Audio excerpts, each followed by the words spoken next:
صافيناز الراقصة الأرمنية اللي بقت واحدة من أشهر الراقصات في مصر. حكايتها بدأت بطريقة مش تقليدية خالص.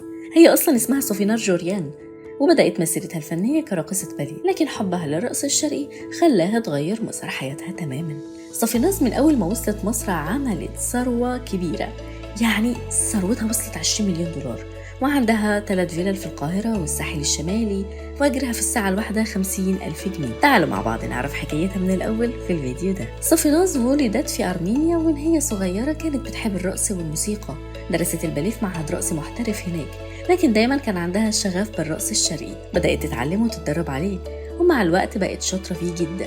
فقررت تسيب أرمينيا وتيجي لمصر عشان تقدر تحقق حلمها وتشتغل كراقصة شرقية. في بداية مشوارها في مصر كانت بترقص في الفنادق الكبرى والأفراح، بس كان دايما عندها طموح إنها تكون مشهورة وتوصل لعدد أكبر من الناس.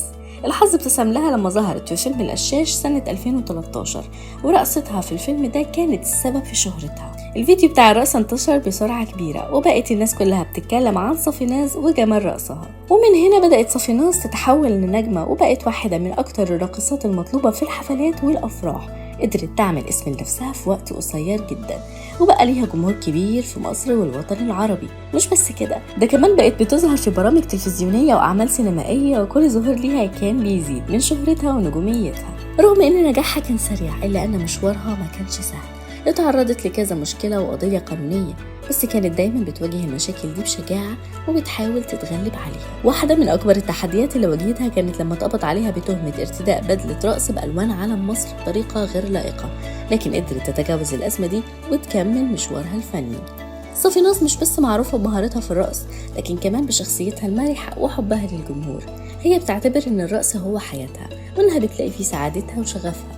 بتحب تتواصل مع جمهورها وتسمع عنهم وتسمع منهم، وده بيخليها دايما قريبة من قلوب الناس.